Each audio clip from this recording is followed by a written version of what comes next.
Саламатсыздарбы? Кезектеги маанилүү маегибиздин коногу Жогорку Кеңештин депутаты Искак Масалиев. Биз менен болуңуздар.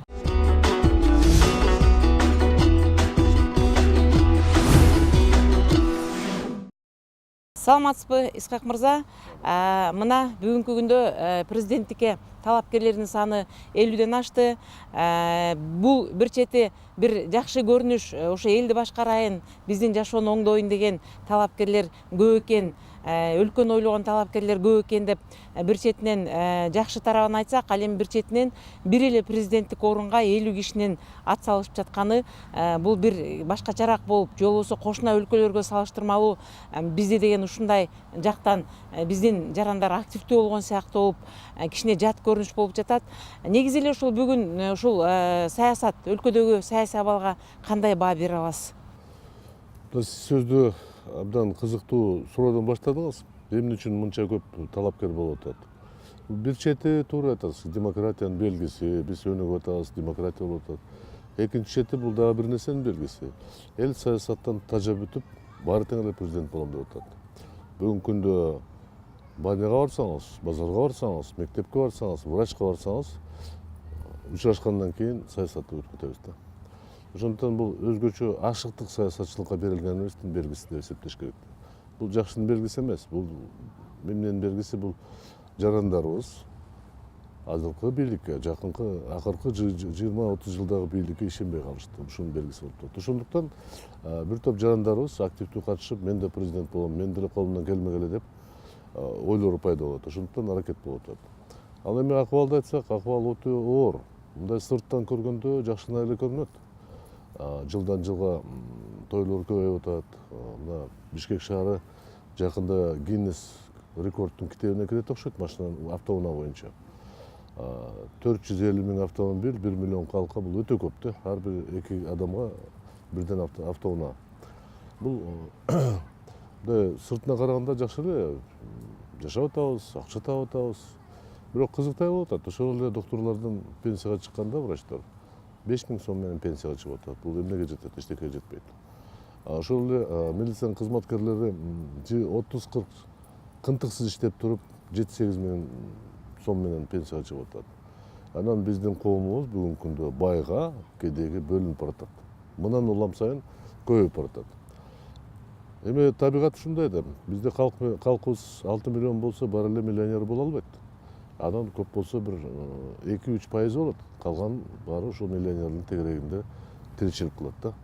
Ошонун байлыгын көбөйткөнгө аракет жасайт, ошонун байлыгын сактоого аракет кылат.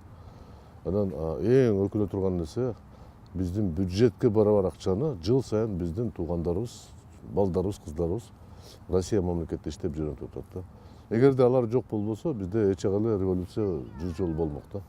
Ошолорго рахмат, ошо баарын таштап туруп, чет өлкөгө барып, бирөөнүн көчөлөрүн шыпырып, бирөөнүн идиш аягын жууп, бирөөнүн балдарын багып, бирөөнүн үйлөрүн куруп, тапкан акчасын бияка жиберип атат да.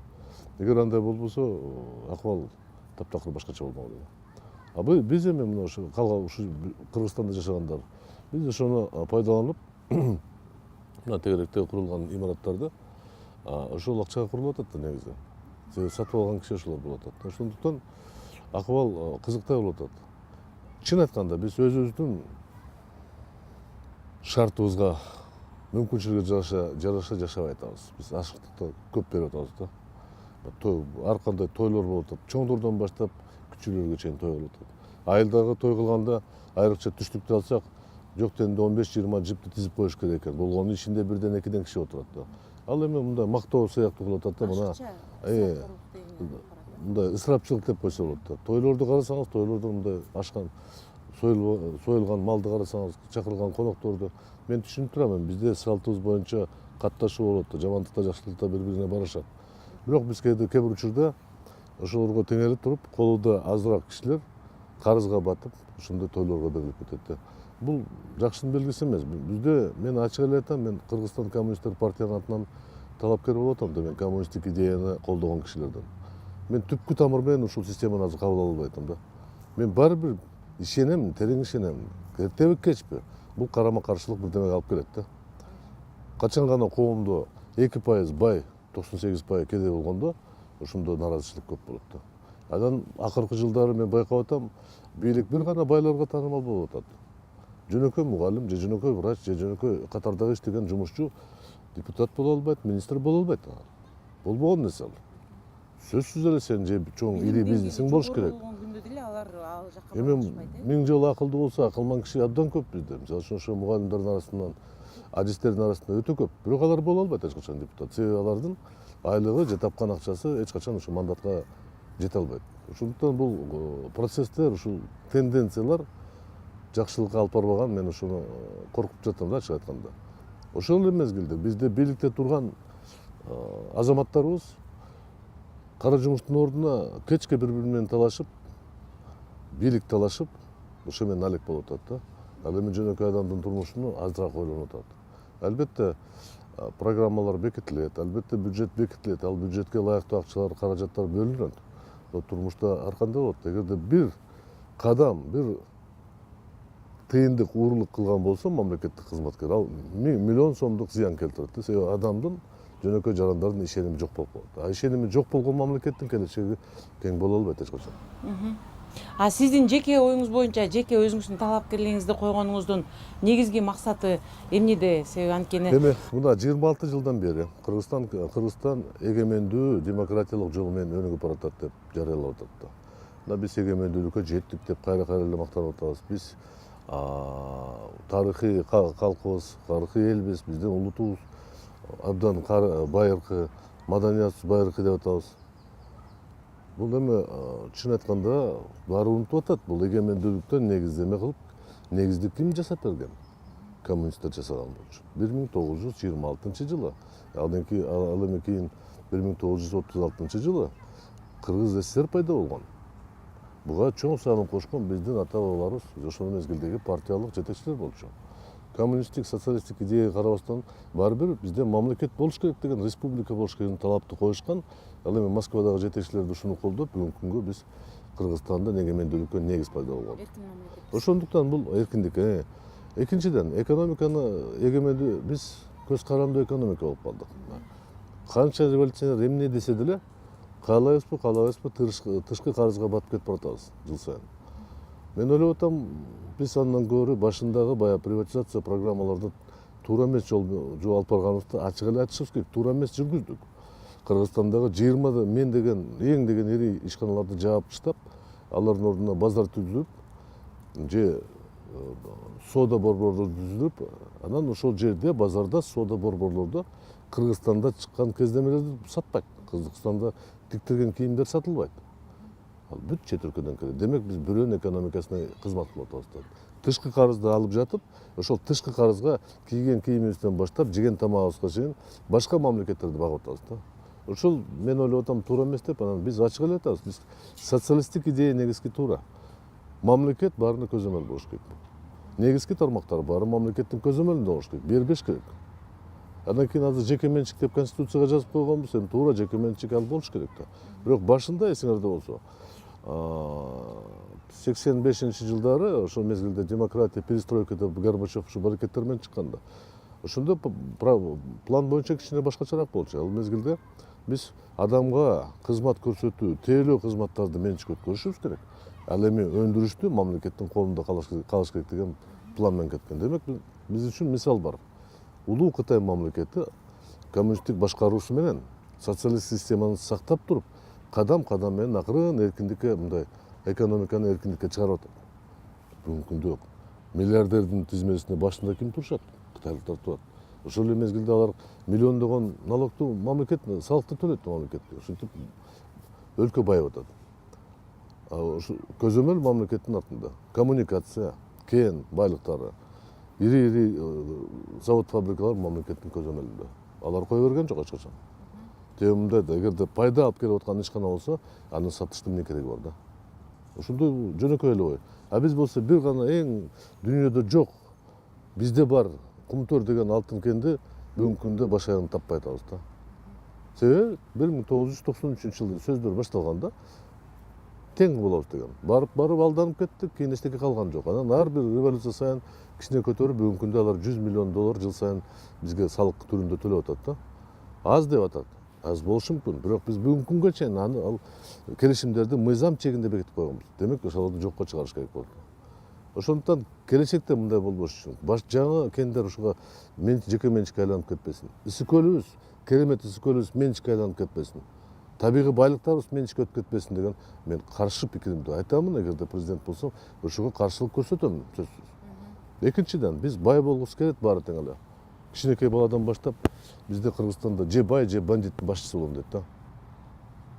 Бул эми адамдын аң сезими кыйшайып кеткендик белгиси да.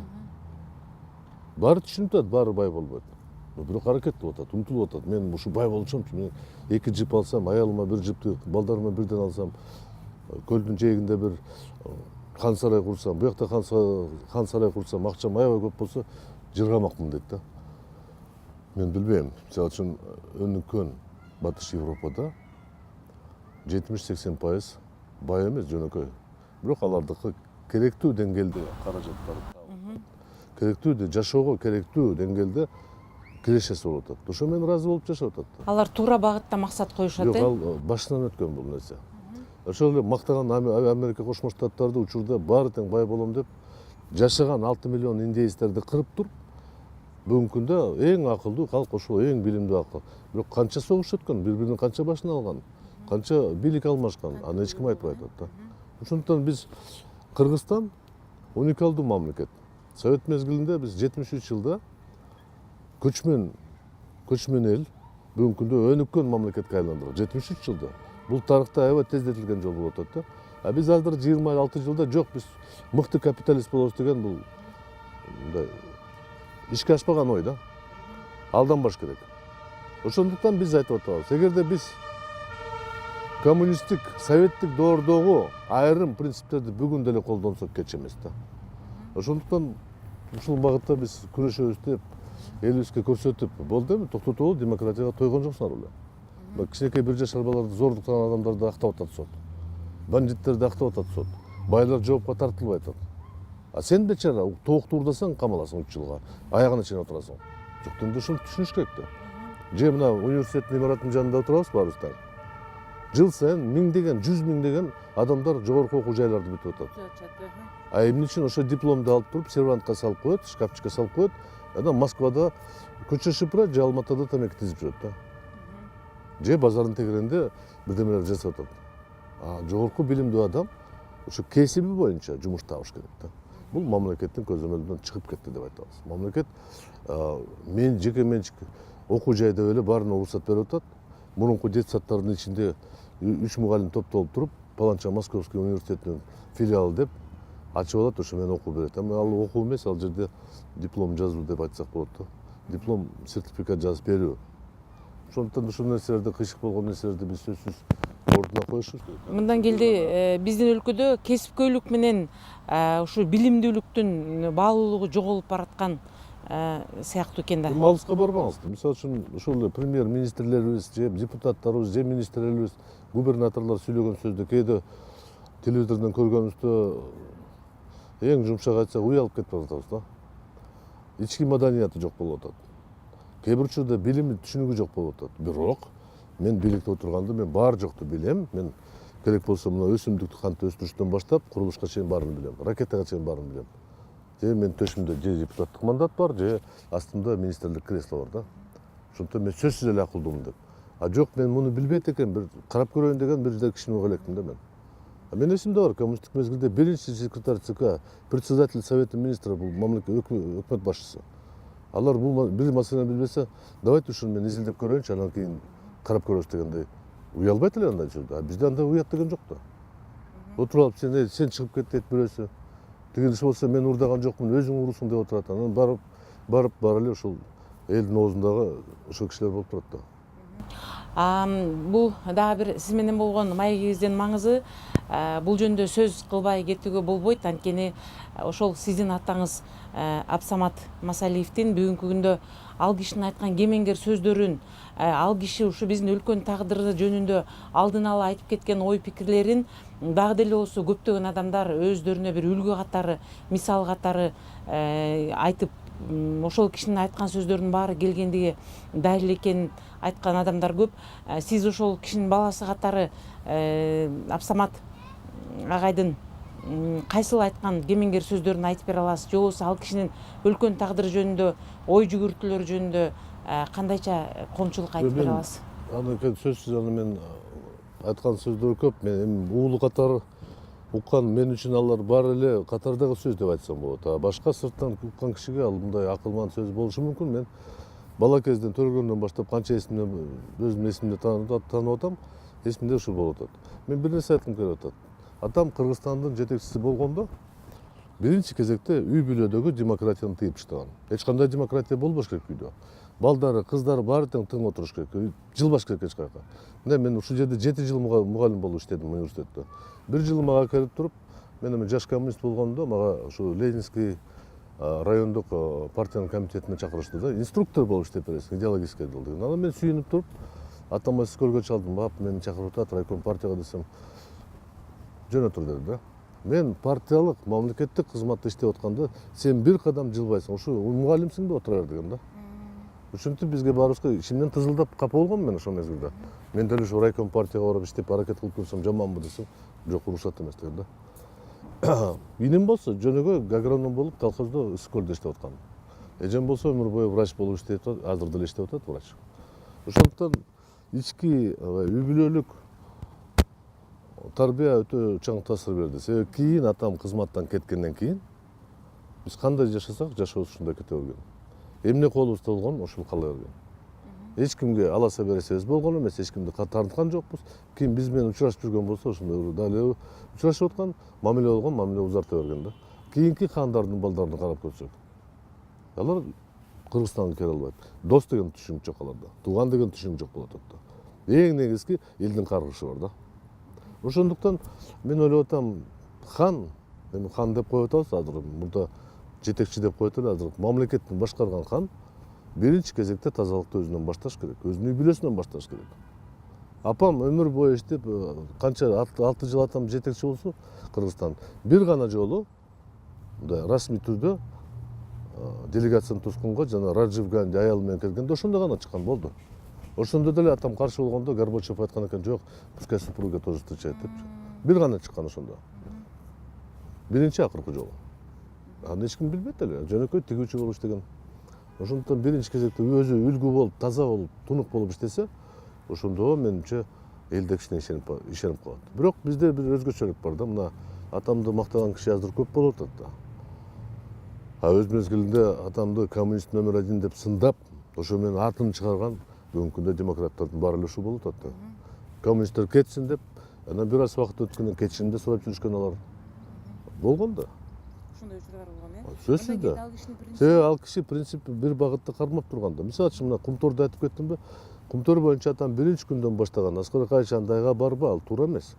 Экинчиден, Кумтөрдүн көрсөткүчтөрүн бюджетке көрсөтпөгүлө. Себеби бюджет деген бул биз тапкан акчабыз деген сөз. Ал эми Кумтөр өзгөчө, аларды өзүнчө эсептеш керек деген.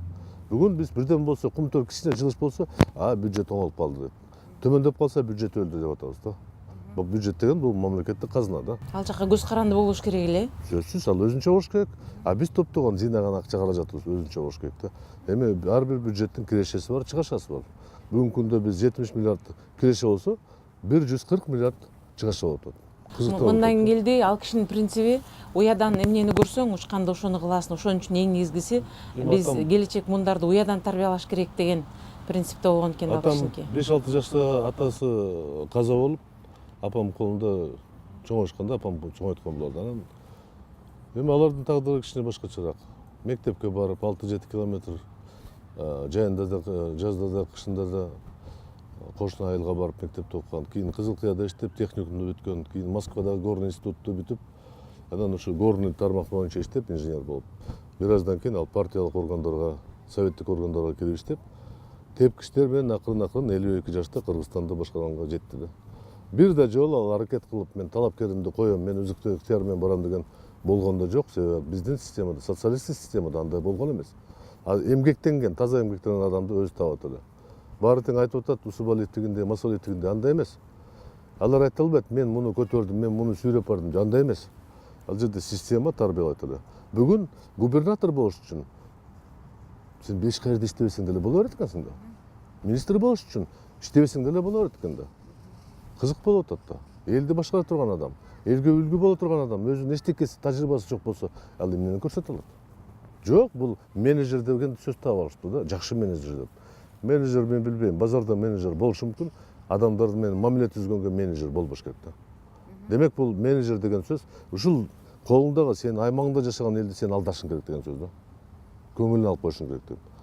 Мен ойлоп атам, мен эсимде бар, атам Исыкөлдө бул обком биринчи катчысы болгон, машинада дайыма кирзовый резина өтүп жүрчү эле да. Кетип баратса эле бир талоонун ичине кирип кетет эле да.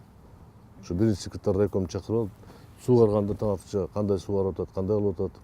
Улайды баткакты жеп жүрөт. Азыр андай жок да. Жакында эле мен жашаган үйүм жанында премьер-министр мектепти көрөт деп келишти. Эртеден баштап, 6-дан баштап көчөлөрдү жууп, эми Сооронбай Шариповичтин бут кийими булганып калбасын деп көчөлөрдү жууп шыпырып турушту да. Уят эмес бул. Жумушта али калып атат да. Ага барбаш керек. Мүмкүн аны ал киши талап кылбаса керек, бул деген Эми мындай да, ал киши талап кылбаса керек. Туура, ал талап кылбайт. Бирок ошол кошомачылыгын колун чапканга ал милдети да. Бир премьер-министр отуруп алып, кичинекей балдар, наристелер гүл менен аны эртеден бери 8ден отурушкан суукта. Мен түшүнүп турам, ал деле буйрук берген жок. Бирок кичине акыл эс менен иштеп, токтотуп коюп, барган жерде вообще айтпай туруп барыш керек да. Ошондо ийгиликтүү болот. Ошондо элдер айтат, бул азамат турбай, билбей туруп баса калды депчи. Анан тиги келатат деп, эртеден баштап бир гана карнай сурнай жетпей калды. Эч качан буга барбаш керек да. Мындан келди бийлик жетекчилери деген эл менен тыгыз байланышта жана жөнөкөй карапайым болуу менен иштесе жакшы болмок деген ойдо экенсиз да? Биринчи талап. Себеби эң бизде мамлекетте болгон эмнеден баары проблема болуп атат. Биз мына креслого отургандан баштап биз асманга учуп баратабыз. Бийигирээк болуп калабыз, акылдуу болуп калабыз. Көчөдө кетип бараткан эл менен байланыш жоголуп кетип баратат. Ошол себептен аралыгы узарып баратат да. Ким болбосо да, премьер-министр болсо, байкап калсаңыз, бою да бийигирээк болуп калат. Ушул көрүнүп турат да. Депутат болсо, артында бир канаттары чыга баштайт да. Сүйлөгөн маңыздуу сөздөрү салмактуу, даже саат канча десең деле ал шашпай, көлөмдүү жооп берет. Так, саат бирден 15 мүнөт өттү деп айтат. Ошол себептен бийлик менен, бийликте турган кызматкерлер менен жөнөкөй элдин аралыгы алыстап баратат. Ойлоп көрсө, баарыбыз бир элебиз, эл. Эртең деле сен кызматтан кеткенде көчөдө шалпайып жүрүп калганда, жок дегенде сени урушпайт. Кандайсың деп сурап коет. Мен ойлоп атам, эгер коммунисттердин принципи сакталса, жеке баардык жетекчилерди түшүрүш керек жерге. Күнү түнү иштеш керек.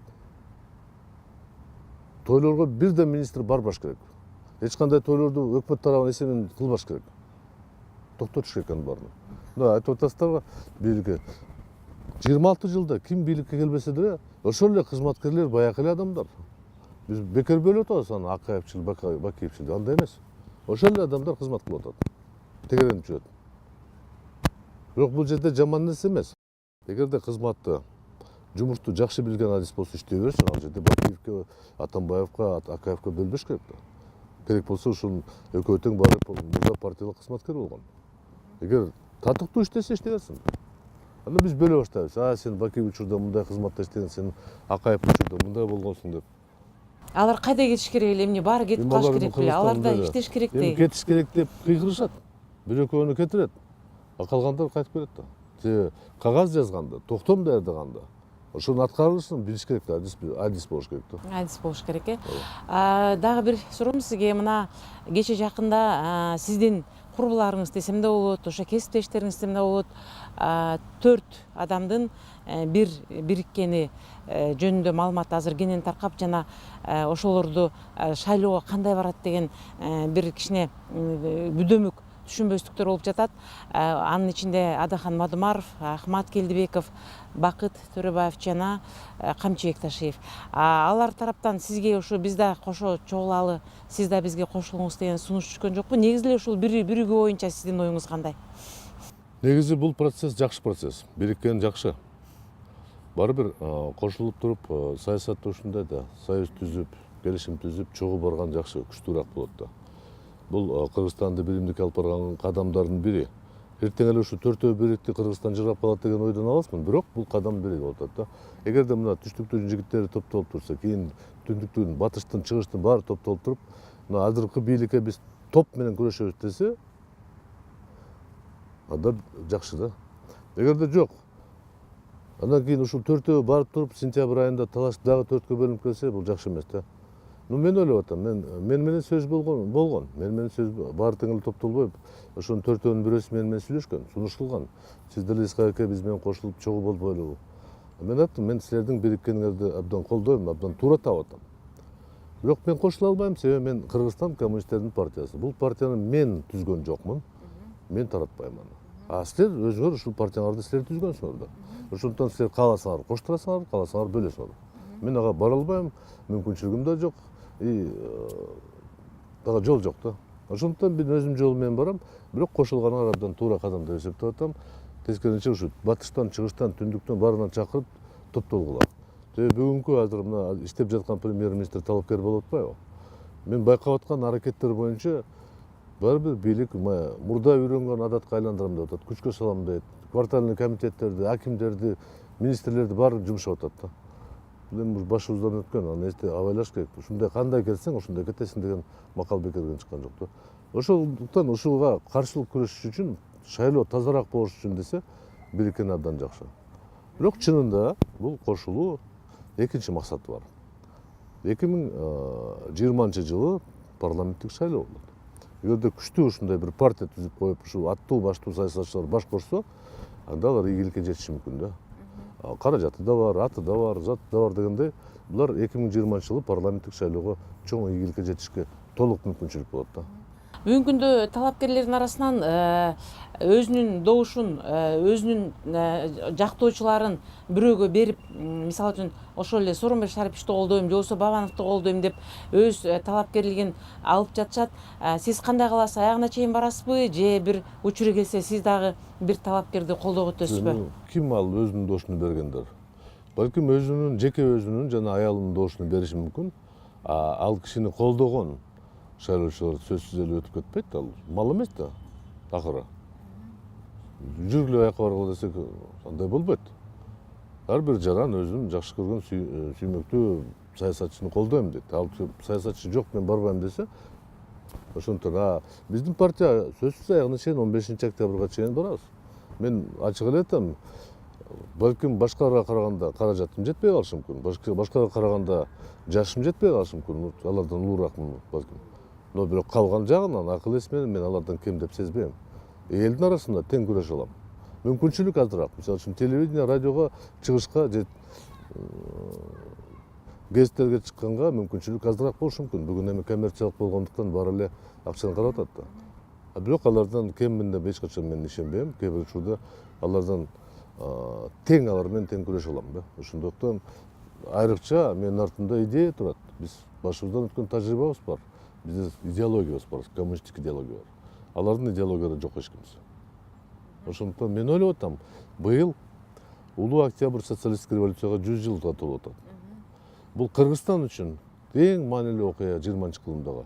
Эгерде улуу октябрь социалисттик революция болбосо, 16-жылдагы орун алган үркүн деген деп коебуз го, баягы кыргыздарды тебелеп атканда, кырып атканда.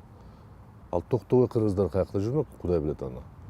Мына бир бөлүгү Кытайда жүрөт, бир бөлүгү башка жакта. Эгерде 17-жылдагы октябрда революцияда большевиктер баш болуп, Ленин баш болуп жеңбесе, Кыргызстан мамлекет деген болбойт эле. Ал сөзсүз турган иш да. Ошондуктан ушул майрамды биз сөзсүз салтанаттуу белгилешибиз керек. Анан бул Кыргызстанга дагы бир жолу эскертүү, элим, мына коммунисттердин жолу жаман эмес болчу. Келечекте биз же Америка, же Кытайга, же Россиянын бөлүгү болгонубузда кандай болот? Ошондуктан биз эгемендүүлүктү сактап, бирок өзүбүздүн жолубузду табышыбыз керек. Биз өзүбүз мурунку принциптерди кайрадан ордуна келтирсек, ошол элдик контроль деген күчтүү болчу эле. Народный контроль дегенде баары калтырап турат эле. Бөлүнгөн болчу, кайсы орган кайсы эмнени текшерет эле. Бүгүнкү күндө текшербеген киши калбады. Туура Сариев министр болгондо айтып аткан текшерүүнү азайтам деп, президент айтып атат текшерүүнү азайтабыз деп. Мына жерде ишкерлер атып атат. Сурап көрсөңөрчү. Жеңилбиш дегенге же мурункудай эле болуп атат да. Ошондуктан ушул системаны бузуш үчүн биз коммунисттер сөзсүз күрөшкө чыктык, аягына чейин барабыз. ийгиликке жетебиз деп ишенимибиз бар. Маегиңизге чоң рахмат. Исхак мырза, мынакей биздин эфирден ушу маегиңизди толук кетиребиз. Менимче ошол сиз жогоруда айтып кеткендей, ушу коммунисттик партия убагында тарбия көргөн жарандарыбызга бул маек абден жагат болуш керек. Алар дагы ошол учурда эстегенде бир тартиптүүлүктүн бардыгын, элдин пейилинин кенендигин жана ынтымактуулуктун бардыгын көп айтып өтүшөт. Дагы бир жолу маегиңизге чоң рахмат. Ушуну менен маегибиз соңуна чыкты. Сиздерге Жогорку Кеңештин депутаты Исхак Масалиев маек куруп берди. Сиздер менен Үмүт Мукамбетова болду. Кайрадан кездешкенче саламатта болуңуздар.